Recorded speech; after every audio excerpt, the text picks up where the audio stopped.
ATM సెంటర్‌లన్నిటికి ఒక ఏజెన్సీకి అప్పజెప్పుకొని సదరు బ్యాంకు యూనిఫార్మ్ ఏసుకున్నటువంటి సెక్యూరిటీని పెడుతుంటుంది. అట్లాగే మనం ఒక అపార్ట్‌మెంట్ కట్టుకుంటే అపార్ట్‌మెంట్‌లో ఉంటంటే అపార్ట్‌మెంట్‌లో ఉన్నోళ్ళందరూ కలిసి ఏదైనా పల్లెటూరు నుంచి వచ్చినటువంటి వాళ్ళని సెక్యూరిటీని ఒకళ్ళని పెట్టి వాళ్ళ ఆవిడ అక్కడ ఇళ్లల్లో పని చేసుకునేటట్టు, ఆ భర్త వచ్చేటప్పటికి అక్కడ సెక్యూరిటీగా ఉండేటట్టు ఇదొక సిస్టమ్ నడుస్తా ఉన్నది పట్టణ ప్రాంతాల్లో. ఈ సెక్యూరిటీకి ఇంతని జీతం ఇస్తుంటారు. ఇప్పుడు పాపం పాకిస్తాన్ సైన్యం అట్లాంటి సెక్యూరిటీ గార్డులుగా తయారైపోయారు. మన సౌదీ అరేబియా హౌతీల మీద దాడి చేయడానికి కిరాయి సైన్యం కిందన పాకిస్తాన్‌లోనే పిలిచింది. ఓ 25,000 మంది సౌదీ అరేబియా తరపున పనిచేస్తారు.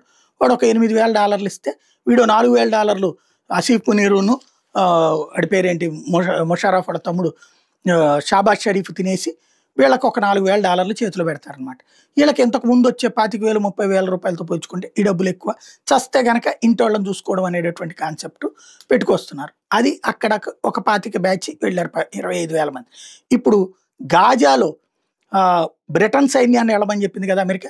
అదే సందర్భంలో పాకిస్తాన్ సైన్యాన్ని కూడా బొమ్మంటుందంట. ఎందుకంటే ఇజ్రాయెల్ చెప్పే మాటల్ని ఇది నమ్మలేకపోతుంది.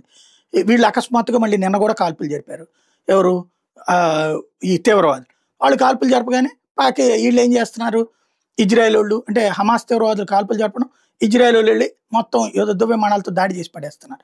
అది కంట్రోల్ కావాలంటే మధ్యలో 3వ వర్గపు సైన్యం కావాలంటూ మొన్న బ్రిటన్ వాళ్ళు ఇప్పుడు పాకిస్తాన్ వాళ్ళని అమెరికా వెనక నుండి ఒత్తిడి చేస్తుంది. లేదా అరబ్ దేశాలు వాళ్ళు జీతాలు ఇచ్చి పెడతామంటున్నాయి. దాంతో 20,000 మంది సైన్యాన్ని గాజాకి పాకిస్తాన్ పంపిస్తుందట.